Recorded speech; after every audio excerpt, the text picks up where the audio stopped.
The great meeting hall of the Galactic Council was filled with angry voices. Representatives from 12 different alien species sat around a massive circular table that floated in the center of the room. Each delegate looked different from the others. Some had scales, others had fur, and a few had skin that changed colors when they got upset. Ambassador Zethkar from the Velthari Empire was getting tired of the arguments. His people had 4 arms and gray skin that looked like stone. He had been listening to the same complaints for 3 hours now. The Zephyrians wanted more trade routes. The Kalari merchants were upset about pirate attacks. The Harmony Coalition was worried about their borders. It was always the same problems over and over again. "We need better protection for our ships," said Captain Vexenol, a Kalari with bright blue skin and large black eyes. "The pirates are getting bolder. They attacked 3 of our cargo vessels just last week." The Scrag representative, a creature that looked like a walking lizard, made a harsh laughing sound. "Your ships are slow and weak. If you cannot protect them, perhaps you should not be traveling through dangerous space." This made the Kellari delegate very angry. His skin turned from blue to deep purple, which meant he was ready to fight. Other delegates started shouting too. The room became very noisy. Elder Vosanai, the oldest member of the council, raised one of her 6 arms for silence. She was from a snake-like species that lived for over 500 years. Her voice was soft, but everyone listened when she spoke. "Fighting among ourselves will not solve our problems," she said slowly. "We face threats that our ancestors knew well. Perhaps we should remember the old warnings." Ambassador Zethkar rolled his 4 eyes. "Not the old stories again, Elder. We have real problems to discuss." But Elder Vosnai continued speaking. "The ancient texts tell us about a species that once protected this galaxy. They were called humans. The old records say they were warriors who knew no fear. They could turn stars into weapons and travel faster than light itself." Several delegates started laughing. The Zephyrians made their chittering sound that meant they thought something was very funny. "Myths and fairy tales," said Commander Hilktar, a Zephyrian with insect-like features. "Stories to frighten children. If these humans ever existed, they are long dead.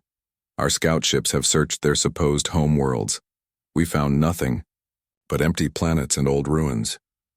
"Perhaps," said Elder Vosnai quietly. "But the texts also say that humans were very good at hiding. They could make themselves invisible when they wanted to." Far away from the council meeting, at the edge of the star system, something was indeed hiding. A large ship floated in the darkness between 2 moons. The ship was painted black and used special technology to hide from all sensors. Inside this ship, Captain Jake Morrison sat in his command chair, listening to every word the aliens were saying. Jake was a human, though the aliens in the council would not believe such creatures existed. He was 55 years old with gray hair and scars on his face from many battles. He had been watching alien civilizations for over 20 years, waiting for the right time to reveal that humans were very much alive. "Captain," said Commander Lisa Harper, walking up to his chair. She was younger than Jake, with short brown hair and smart green eyes. "The translation computers are working perfectly. We can understand everything they're saying." Jake nodded. "Good. And what about our other ships? Are they all in position?" "Yes, sir. We have over 300 human vessels positioned throughout the galaxy. All of them are hidden and waiting for your orders. Some are near major trade routes, others are watching important planets. A few are even hiding in asteroid fields near alien military bases." Jake smiled. The aliens thought humans were myths, but the truth was very different. Humans had been secretly living in space for over 200 years. They had built hidden colonies on planets the aliens thought were empty. They had created technology that was far more advanced than anything the Galactic Council had ever seen. And they had been watching, learning, and preparing for the day when they would reveal themselves. The reason humans had stayed hidden was simple. 200 years ago, when they first developed faster-than-light travel, they discovered that the galaxy was full of alien species. Some were peaceful, but many were not. Humans decided to watch and learn before making themselves known. During Those 2 centuries, humans had become very good at staying invisible. They built their cities underground or on planets that aliens thought were too dangerous to visit. They made their spaceships with special materials that could not be detected by alien sensors. They even learned how to make their communications look like natural space phenomena. But now things were changing. The galaxy was becoming more dangerous. Pirates were attacking innocent traders. Some alien species were preparing for war. And according to human intelligence, there were even worse threats coming from the dark spaces between galaxies. Back on the hidden ship, Dr. Helen Brooks was working in her laboratory. She was a brilliant scientist with long blonde hair that she always kept tied back while working. Her specialty was quantum communication technology, which allowed messages to travel instantly across vast distances. "Captain Morrison," she said over the ship's communication system, "the new quantum transmitters are ready. When you give the word, we can coordinate with all our hidden fleets at the same time. Every human ship in the galaxy will know exactly when to reveal themselves." Jake was pleased. The plan had taken decades to prepare. Human ships were positioned near every major alien world and trade route. When the time came, they would all appear at once, making it clear that humans were not only real but were also everywhere. "How long until the transmitters are fully charged?" Jake asked. "About 6 hours, Captain. After that, we can send the signal whenever you're ready." Jake looked at the main screen, which showed the alien council still arguing about pirates and trade routes. They had no idea that help was closer than they thought, but they also had no idea that much bigger problems were coming. Human long-range sensors had detected something that worried every human leader. Far beyond the edge of the galaxy, ancient machines were beginning to wake up. These machines had destroyed civilizations millions of years ago, and now they were stirring again. The aliens of the Galactic Council were not ready for such a threat. They spent too much time arguing and not enough time preparing for real danger. Jake made his decision. "Dr. Brooks, begin the final preparations. Commander Harper, send a message to Earth Command. Tell them we're almost ready to make first contact." "Yes, sir," both officers replied. As Jake watched the alien delegates continue their pointless arguments, he thought about how much their lives were about to change. Tomorrow, they would learn that humans were not myths. They would discover that the empty worlds they had found actually contained millions of human colonists. They would realize that the natural phenomena they had been detecting for decades were actually human communications and sensor scans. Most importantly, they would learn that humans had been preparing for threats the aliens had forgotten about. Ancient enemies were awakening, and the galaxy would need to work together to survive what was coming. The age of human secrecy was almost over. Soon the myths would become reality, and the galaxy would never be the same again. The distress signal came through the darkness of space like a scream for help. Captain Ben Taylor was sitting in his command chair aboard the UNS Horizon when the emergency beacon reached his ship. The message was in the Kalari language, but the human translation computers quickly converted it to English. "This is the merchant vessel Prophet's Edge. We are under attack by Scrag raiders near the Helios Nebula. Our engines are damaged and our weapons are failing. Anyone who receives this message, please help us. We have civilians aboard, including children." Ben was a tall man with dark skin and kind eyes. He had been commanding human ships for 15 years, but always in secret. His orders were to stay hidden and only observe alien activities. But as he listened to the desperate plea from the Kalari ship, he knew he could not just watch innocent people die. "Captain," said Lieutenant Amy Chen from the communication station. She was a young officer with short black hair and a serious expression. "I'm picking up multiple Scrag ships surrounding the merchant vessel. They're demanding the Kalari surrender all their cargo." Ben looked at his tactical display. The Scrag were known throughout the galaxy as brutal pirates. They showed no mercy to anyone who got in their way. Their ships were heavily armed and painted with symbols that were meant to frighten their victims. "Sir," said Engineer Sam Rodriguez from his station, "our stealth systems are working perfectly. The Scrag cannot detect us. We could leave without anyone knowing we were here." Sam was a quiet man who understood alien technology better than most humans. He had spent years studying captured alien equipment and making improvements to human systems. His engines could make the horizon invisible to almost any scanner, but Ben could not leave. He had joined the human space fleet to protect people, not to hide while innocents suffered. He made a decision that would change everything. All hands. This is the captain. Ben announced over the ship's communication system. We are going to help those merchants, and we are going to do it where everyone can see us. It's time for the galaxy to know that humans are real. The bridge crew looked at each other with surprise.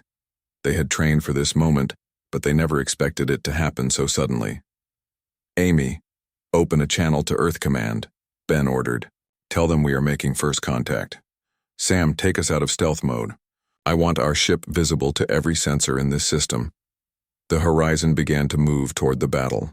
As it flew through space, its hull began to glow with a soft blue light. This was human technology that aliens had never seen before. The ship's armor was made from materials that could absorb energy weapons and turn that energy into power for the ship's own systems. Near the Helios Nebula, the Scrag attack was going badly for the Kalari. The merchant ship Prophet's Edge was a small vessel designed to carry cargo, not fight battles. Its captain, a blue-skinned Kalari named Pixtel, was trying to protect his passengers while his ship fell apart around him. Scrag vessel, we are a civilian transport, Pixtel said over the radio. We carry only trade goods and families. Please show mercy. The Scrag commander, a large lizard-like creature named Hurrick, laughed at the plea. Mercy is for the weak.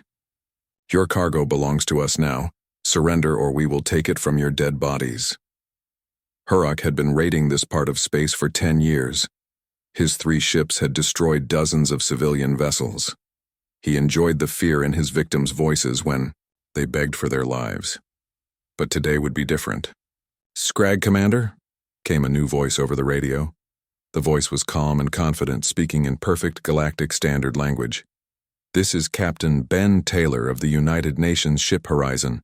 We are human, and we order you to stop your attack immediately. Hurrick's crew looked at each other in confusion. They had never heard of humans before, and their sensors showed a ship design they did not recognize. Unknown vessel, Hurrick snarled into his communicator. You have no authority. Here, leave now or join these merchants in death. We cannot do that, Ben replied. We are here to help the innocent. You have 30 seconds to withdraw your ships. Hurrick laughed so hard that his whole body shook. 30 seconds? Your single ship, against my 3? You are either very brave or very stupid. What Hurrick did not know was that the human ship was recording everything. Amy Chen was making sure that every word and every action was being transmitted to hidden receivers throughout the galaxy. Within hours, the recording would reach the Galactic Council and every major civilization. Time's up, Ben said quietly. The battle that followed was unlike anything the galaxy had ever seen. The Scrag opened fire first, shooting powerful energy beams at the human ship. The weapons hit the Horizon's hull and simply disappeared, absorbed by the ship's armor and converted into power. Impossible, whispered Hurrick as he watched his most powerful weapons have no effect. Then the Horizon fired back. The human ship's weapons were based on technology that aliens had never imagined. Instead of simple energy beams, the humans used controlled gravity fields that could crush a ship's hull like paper. The first Scrag ship was disabled in seconds. Its engines stopped working, and its weapons went silent. The second ship tried to run away, but human engines were much faster than anything the Scrag had ever built. Sam, how are our systems? Ben asked. All green, Captain, Sam replied with a smile. The enemy weapons actually made our shields stronger. We're running at 110% power. The third Scrag ship, Hurrick's command vessel, was the largest and most dangerous. It had thick armor and weapons that could destroy a small moon. But it was no match for human technology. This is not possible, Hurrick said to his crew. Our ships are the most feared in the galaxy. How can one alien vessel defeat us so easily? Ben's voice came over the radio again. Commander Hurrick, your ships are disabled. Surrender now and we will not harm you. Continue fighting and we will defend ourselves. Hurrick was so angry that he could barely speak. No one had ever defeated him in battle. No one had ever made him look weak in front of his crew. He decided to try one last desperate attack. "All power to weapons," he ordered. "If we are going to die, we will take them with us." But the human ship was too fast. Before the Scrag could fire, the Horizon used its gravity weapons to tear apart the command ship's engines. The ship stopped moving and began to drift helplessly through space. The entire battle had lasted exactly 4 minutes and 27 seconds. "Amy, open a channel." "To the Kalari ship," Ben ordered. "This is Captain Taylor calling the Prophet's Edge. Are you safe? Do you need medical assistance?" Captain Pixtel could barely believe what had happened. His ship had been saved by a vessel that appeared from nowhere and defeated 3 Scrag raiders without taking any damage. We are safe," Pixtel replied, his voice shaking with emotion. "But how? Who are you? Your ship design is not in any database." "We are human," Ben said simply. "We have been watching the galaxy for a long time. Today we decided it was time to help." As the Horizon moved closer to the merchant ship, the Kalari crew could see the human vessel clearly for the first time. It was beautiful and terrible at the same time. The hull was smooth and curved like a work of art, but it was also covered with weapons that could destroy entire fleets. Amy Chen was still recording everything and transmitting it to receivers throughout the galaxy. The news would spread quickly. By tomorrow, every major civilization would know that humans were real, that they were powerful, and that they were willing to help innocent people. Ben looked at his crew and smiled. "Well, everyone, we've just made history. The age of hiding is over. Now the real work begins." The emergency meeting of the Galactic Council happened only 6 hours after the battle near Helios Nebula. The great circular chamber was filled with confused and frightened alien delegates. The holographic display in the center of the room showed the impossible recording that had been sent by the Kalari merchant captain. Ambassador Zethkar stared at the images with his 4 eyes wide open. The ship in the recording looked like nothing he had ever seen before. Its smooth hull and strange weapons were completely different from any known technology. But what worried him most was how easily it had defeated the Scrag raiders. "Play it again," demanded Commander Hilktar, the Zephyrian representative. His insect-like features were twitching with nervousness. There must be some mistake. No single ship can destroy 3 Scrag vessels so quickly. The recording played once more. The assembled delegates watched as the human ship appeared from nowhere, demanded the pirates surrender, and then systematically disabled all 3 enemy vessels in less than 5 minutes. The weapons it used seemed to bend space itself, crushing the Scrag ships without any visible energy beams. Elder Vosnai coiled her snake-like body tighter around her floating chair. Her ancient voice was barely a whisper. The old texts were right. They spoke of humans who could command gravity itself, who built weapons from the hearts of dying stars. We thought them stories to frighten children. "This is impossible," said Captain Vexnol, the Kalari delegate who had been complaining about pirate attacks just hours before. "Our best scientists say such technology cannot exist. Ships cannot absorb energy weapons and use them for power." But the evidence was right there in front of them. The recording showed the Scrag weapons hitting the human ship and simply disappearing. Instead of damage, the mysterious vessel seemed to grow stronger with each attack. Ambassador Krixtal from the Harmony Coalition was studying technical readings from the battle. His people were known for their scientific knowledge, but even they could not explain what they were seeing. "The energy signatures are completely unknown," Krixtal reported to the Council. "The ship's hull appears to be made from materials that do not exist in any database. And the weapons? They seem to manipulate gravitational fields in ways our physics say are impossible." Suddenly, the air in the center of the chamber began to shimmer. A column of light appeared, and within it, the shape of a human woman began to form. The delegates gasped and moved back from their chairs as the figure became solid. Senator Karen Phillips stood before them, wearing a simple blue uniform with silver insignia. She was a middle-aged woman with gray hair and calm blue eyes. Her presence in the chamber should have been impossible, since no one had given permission for any transport to approach the council station. "Honorable members of the Galactic Council," Karen said in perfect galactic standard language, "I am Senator Karen Phillips, representing the United Colonies of Humanity. We apologize for the dramatic entrance, but we felt it was time for a proper introduction. The chamber erupted in chaos. Some delegates shouted questions while others demanded to know how she had appeared in their secure meeting room. Ambassador Zethkar slammed his 4 fists on the table. "This is impossible," he declared. "Our security systems would detect any transport beam. How did you get here?" Karen smiled politely. "Senator, our technology is somewhat different from what you are used to. We use quantum projection rather than traditional transport. I am actually speaking to you from a ship several light years away." This caused even more confusion. Quantum projection was only a theory, something that most alien scientists said could never work. Yet here was a human woman standing in their chamber, as solid and real as anyone else. "You said you represent human colonies," said Elder Vosenai carefully. "How many humans are there? Where are your worlds?" "That is a complicated question," Karen replied. "We have been living quietly throughout the galaxy for over 200 years. Our colonies exist on worlds that you have catalogued as uninhabitable or too dangerous to visit. We have learned to adapt to environments that most species cannot survive." Commander Hilktar's antennae were twitching rapidly, which meant he was very nervous. "The scout reports, all those empty worlds we found, you were there all along?" "Yes. We have been watching and learning. Your scout ships detected ruins and abandoned structures because that is what we wanted you to find.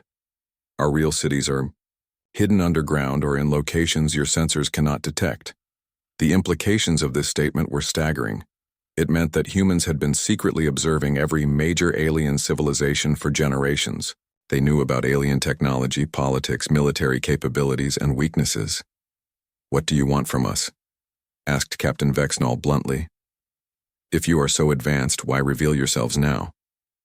Karen's expression became serious. "Because the galaxy faces a threat that none of us can handle alone. Our long-range sensors have detected something that your civilizations have forgotten about. Ancient machines from the dawn of time are beginning to wake up."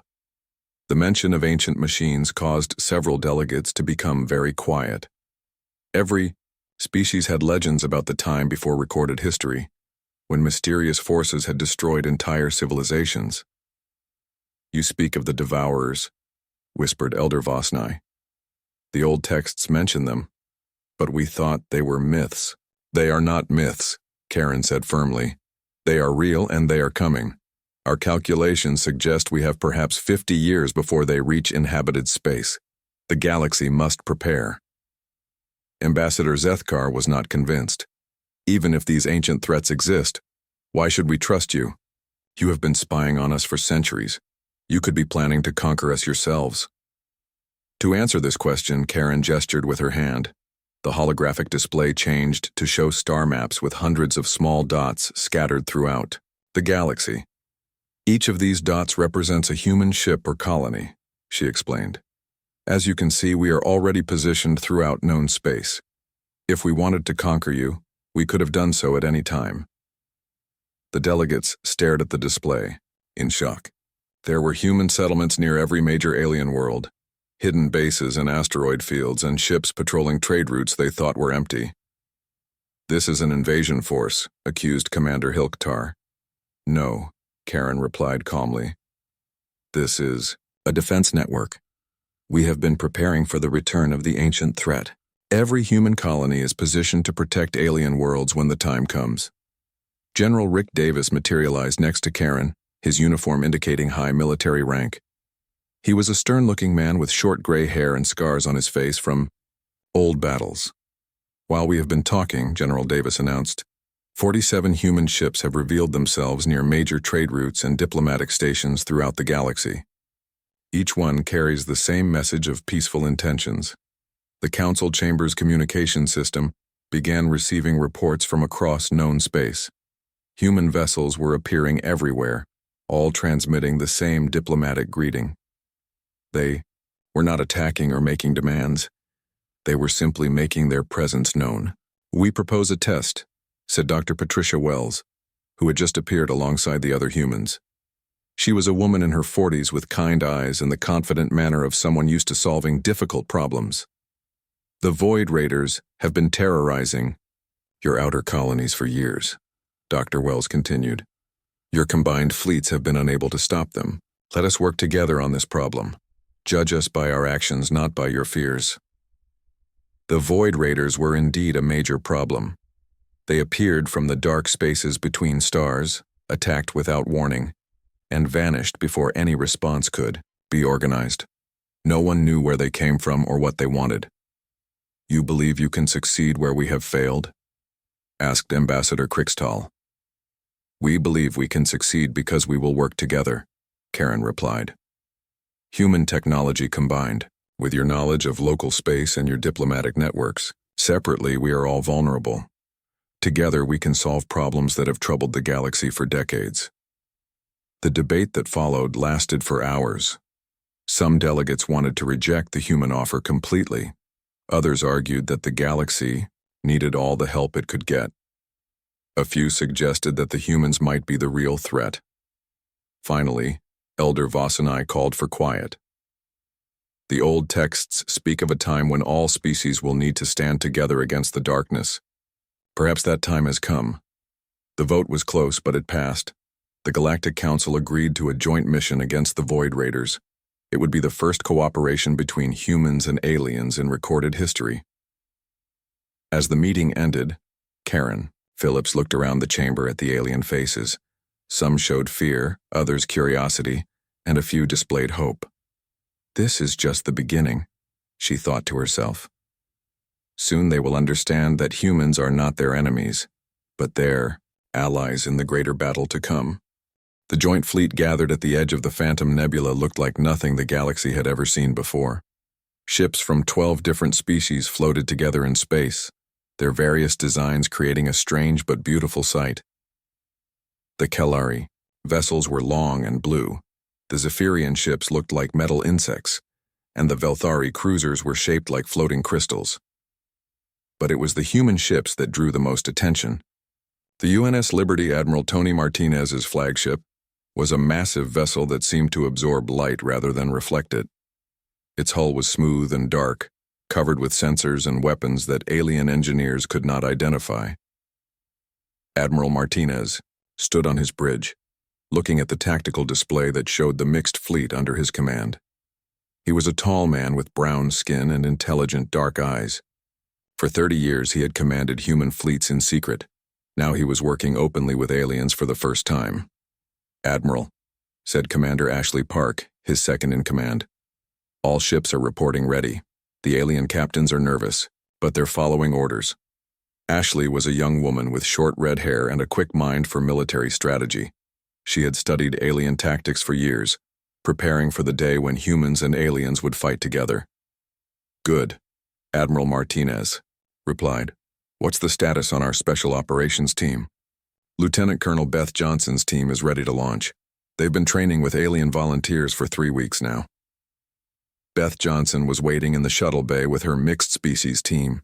She was a tough woman with blonde hair tied back in a military style. Her job was to lead the most dangerous part of the mission, infiltrating the Void Raiders' hidden base deep inside the Phantom Nebula. The nebula itself was a dangerous place. It was filled with radiation and strange energy fields that interfered with most sensors and communication systems. For 50 years, the Void Raiders had used it as their perfect hiding place. Ships that entered the nebula often disappeared forever. Remember, Beth told her team, we're not just humans and aliens working together. We're all soldiers fighting for the same cause. Trust each other and follow the plan. Her team included Sergeant Mike Thompson, a human explosives expert, and Zigtar, a Velthari warrior whose crystal-like skin could resist energy weapons. There was also Piptel, a small Kellari who was excellent at hacking computer systems, and Vextol, a Zephyrian whose insect-like senses could detect hidden dangers. The plan was simple, but risky. Beth's team would sneak into the nebula using a specially modified shuttle that could hide from Raider sensors. Meanwhile, the main fleet would create a distraction by attacking Raider patrol ships on the other side of the nebula. As the mission began, Captain Eric Stone was studying data from previous Raider attacks. Eric was a scientist and archaeologist who specialized in ancient alien technology. He had volunteered for this mission because he suspected the Void Raiders were more than simple pirates. "Admiral," Eric reported over the communication system, "I've been analyzing the Raider ship designs. They don't match any known species. The technology is old, but it's also very advanced." "How old?" Admiral Martinez asked. "At least 1,000,000 years, maybe more. I think these raiders might be connected to the ancient threat Senator Phillips mentioned." This news worried everyone on the bridge. If the Void Raiders were scouts for something even worse, then stopping them was more important than anyone had realized. Inside the Phantom Nebula, Beth's shuttle moved carefully through the dangerous energy fields. The human-designed shields protected them from most of the radiation, but they still had to navigate carefully to avoid detection. "There," whispered Piptel, pointing at his scanner. "I'm detecting a large artificial structure about 10 kilometers ahead." The Raider base was built inside a hollow asteroid. From the outside, it looked like just another space rock floating in the nebula. But Beth's enhanced sensors could see the truth. The asteroid was filled with ships, weapons, and thousands of raiders. "Zigtar, can you scan the base's defenses?" Beth asked quietly. The Velthari warrior closed his eyes and extended his natural crystal sensors. His people could detect energy patterns that other species missed. "Many weapons," Zigtar reported in his broken galactic standard. "But they are old designs. Human shields should protect us." The team carefully landed their shuttle in a hidden crater on the asteroid's surface. Using human-designed equipment that could cut through almost any material, they created an entrance into the Raider base. What they found inside changed everything. The base was not just a pirate hideout. It was an ancient facility that had been built millions of years ago. The walls were covered with symbols and writings that no living species could read. And in the center of the base was a massive computer system that was still active. "By the stars," whispered Piptel as he studied the alien technology. "This computer is older than any civilization in the galaxy, but it's still working." Sergeant Thompson set up security while the others investigated. "We need to move fast," he warned. "I can hear raiders moving around in other parts of the base." "Captain," Stone's voice came through their communication system from the fleet outside. "Team, I'm receiving your data feeds. That computer system matches descriptions from the oldest archaeological sites. I think you found a Devourer facility." The Devourers were the ancient machines that had destroyed civilizations throughout the galaxy millions of years ago. According to legend, they had fallen asleep after consuming everything they could find. But if they were waking up, the entire galaxy was in terrible danger. Piptel connected his equipment to the ancient computer. His small fingers worked quickly on the alien interface. "I'm downloading everything I can," he reported. "But this system is enormous. It will take time to get all the data." Suddenly, alarms began sounding throughout the base. The raiders had discovered the intruders. "We've got company," Sergeant Thompson announced, raising his weapon. "Lots of company." The Void Raiders came running down the corridors toward them. They were tall creatures covered in black armor, with glowing red eyes that could see in the dark. Their weapons fired beams of energy that could melt through most materials. But the human-designed armor protected Beth's team. The energy beams hit their shields and were absorbed, just like the weapons that had failed against Captain Taylor's ship. "Keep them busy," Beth ordered. "Piptel needs more time." The battle inside the ancient base was fierce but short. The raiders had never faced enemies who could absorb their weapons and turn that energy into power for their own equipment. Zikatar's crystal skin reflected their energy beams back at them. Vextal's quick insect reflexes allowed him to dodge their attacks and strike back with deadly accuracy. Meanwhile, outside the nebula, Admiral Martinez was leading the main fleet in a battle against raider patrol ships. The combined human and alien forces were winning easily. Human technology was simply too advanced for the raiders to handle. "Admiral," Commander Park reported, "we're receiving a data transmission from the infiltration team. You need to see this." The data that Piptel had stolen from the ancient computer was terrifying. It showed that the Void Raiders were not the real threat. They were just scouts, sent ahead to test the galaxy's defenses. The real enemy was still sleeping in the dark spaces, between galaxies, but it was beginning to wake up. The Devourers were massive machines, each one the size of a moon. They traveled from galaxy to galaxy, consuming everything in their path.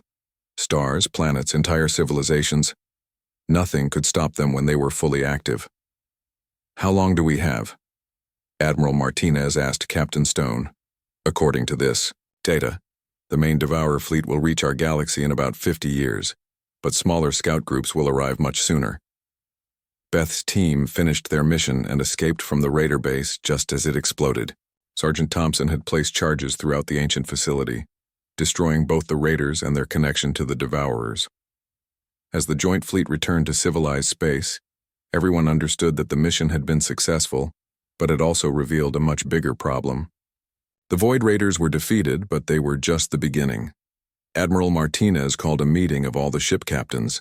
Human and alien officers sat together around a holographic display showing the stolen data. "Ladies, gentlemen, and honored beings," the Admiral began, "we have won this battle, but we have also learned that a greater war is coming. The galaxy must prepare for the return of the Devourers." Captain Vixnor, a Kalari officer, raised a tentacle. "Admiral, if these machines are as powerful as the data suggests, how can we possibly stop them?" Admiral Martinez looked around the room at the faces of humans and aliens who had fought together and trusted each other with their lives. "By doing exactly what we did today," he replied. "By working together. Separately, none of our species are strong enough. But united, with human technology and alien knowledge, we might have a chance." The news of the discovery spread quickly throughout the galaxy. The Void Raider threat was over, but a much greater danger was approaching. For the first time in galactic history, all species would need to work together to survive. The aftermath of humanity's revelation changed everything in the galaxy. Captain Lisa Adams stood on the observation deck of the newly built Terran embassy on Nexus Prime, watching ships from dozens of different species arrive and depart from the busy spaceport. 6 months ago, this same world had been the center of council power. Now it served as one of many diplomatic hubs in the growing human confederation. The council species had no choice but to accept their new reality. Admiral Kate Russell had made the terms clear during those first tense negotiations. The old ways of expansion through force were over. Species that wanted to join the Confederation would do so freely, and those that preferred independence would be left alone as long as they respected their neighbors. Commander Jake Morrison walked into the embassy's main hall, carrying a data pad filled with reports from across the galaxy. The transformation happening everywhere amazed him. On Zephyr Prime, the telepathic Zephyrians were learning to communicate without relying entirely on their mental abilities. Human teachers worked with young Zephyrians, showing them how to use voice and written language. Many older Zephyrians struggled with these new methods, but the younger ones adapted quickly. Captain Ben Hughes had established a training center on the Vorthak homeworld of Crystal Haven. The crystalline beings were natural engineers and builders, but they had always worked in perfect harmony with each other. Now they were learning human concepts of creative disagreement and individual innovation. The results were remarkable. Vorthak buildings that incorporated human design ideas were stronger and more beautiful than anything they had built before. Dr.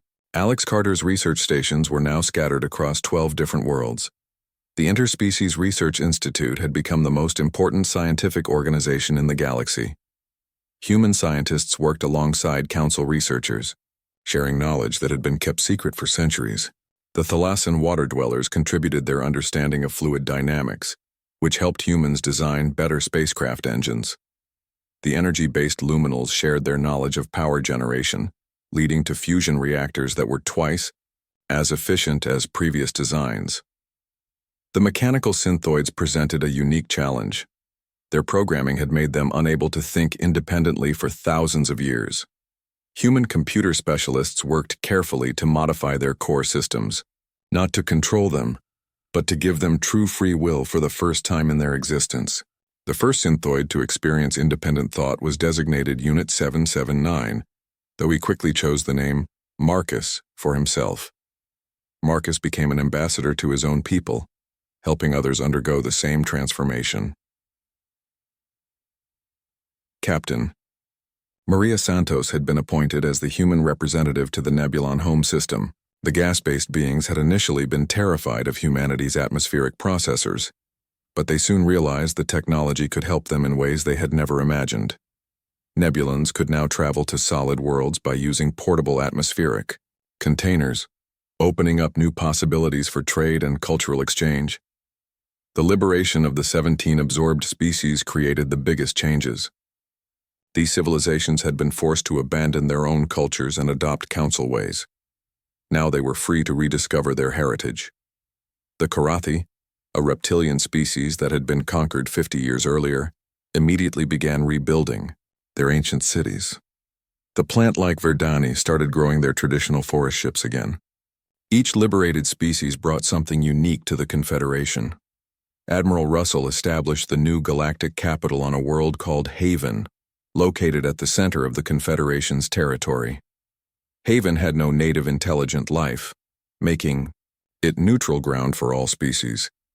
The planet's surface was divided into different environmental zones to accommodate various biological needs. Aquatic species had vast ocean cities, while gas dwellers lived in floating atmospheric bubbles. Traditional humanoid species built cities in the temperate zones, and energy beings created special facilities in the polar regions. The first galactic assembly took place in Haven's massive central complex. Representatives from 43 different species gathered in a chamber designed to accommodate every possible form of life. Zephyrian telepaths sat next to human diplomats who wore neural shields. Crystalline Vorthak delegates shared tables with gaseous Nebulon representatives contained in mobile atmospheric suits. Commander Troy Wilson, now serving as the Confederation's military coordinator, presented the new defense policies. Unlike the Council's massive fleets designed for conquest, the Confederation military focused on protection and peacekeeping. Each member species contributed ships and personnel according to their abilities and resources. The Cathara, with their hive mind coordination, became excellent scouts and reconnaissance specialists. The Thalassans, adapted to three-dimensional movement in water, proved to be natural pilots for small fighter craft. The economic changes were just as dramatic. The Council had controlled trade through strict regulations and heavy taxation. The TU Confederation operated on principles of free exchange and mutual benefit. Species that had been forced to provide resources to the Council as tribute now traded those same materials for technology and knowledge they actually needed. Captain Adams often met with former Council leaders who were struggling to adapt to their new roles. Councillor Orthgon of the Vorthak had been one of the most powerful beings in the galaxy. Now he worked as an architectural consultant, helping design buildings that could accommodate multiple species. The change was difficult for him, but he gradually began to appreciate the creative freedom his new position offered. High Councillor Vexthul of the Zephyrians had perhaps the hardest adjustment. As a telepath, he had always known what others were thinking. Human neural shields made this impossible, forcing him to actually listen to what people said instead of reading their minds. The experience was frightening at first, but eventually he realized that spoken conversation allowed for subtleties and surprises that telepathy never could. The technological advances came faster than anyone had expected. Human adaptability combined with Council specialization created innovations neither could have achieved alone. Vorthak crystal technology merged with human electronics, produced computers that were both incredibly powerful and nearly indestructible. Nebulon atmospheric science combined with human engineering led to weather control systems that could terraform hostile worlds in months instead of centuries. Dr. Carter's teams made breakthrough after breakthrough. They developed universal translators that worked for any form of communication, from Zephyrian telepathy to Vorthak harmonic resonance. Medical advances meant that diseases which had plagued certain species for millennia were now easily curable. Most importantly, they created environmental systems that allowed any species to live comfortably on any world, breaking down the barriers that had kept civilizations isolated. The cultural exchanges were perhaps the most fascinating aspect of the new order. Human music, with its emotional complexity and rhythm variations, became popular among many species. Zephyrian art, which incorporated Telepathic elements gave humans new ways to express feelings and ideas. Vorthak architecture influenced human building design, creating structures that were both functional and impossibly beautiful. Education systems throughout the Confederation began teaching the histories and cultures of all member species. Young. Humans learned about the ancient Thalassian philosophy of fluid existence. Kythera children discovered human concepts of individual achievement and personal growth. This cultural mixing created a generation that thought of themselves not as separate species, but as citizens of a shared galaxy. The old Council territories were transformed into peaceful, cooperative regions. Worlds that had once been military, outposts became research stations and cultural centers. The massive Council fleet was converted into exploration vessels, searching for new species to invite into the Confederation rather than conquer. Commander Morrison reflected on how much had changed as he prepared his daily report for Admiral Russell. The galaxy that had once been ruled by fear and force was now governed by cooperation and mutual respect. The species that had dismissed humans as myths now looked to them for leadership, not because humans demanded it, but because they had proven that diversity and freedom produced better results than unity through domination. The irony was not lost on any of them. The Council had called humans primitive barbarians, but it was human civilization that brought true peace to the galaxy. The species that prided themselves on their advanced evolution had stagnated, while the supposedly backward humans had continued to grow and adapt. As Adams looked out at the ships arriving and departing from Nexus Prime, she smiled. The galaxy was no longer divided between the powerful and the weak, the advanced and the primitive. It was one community, working together toward a future none of them could achieve alone. The myths had become reality, and reality had become better than any story ever told.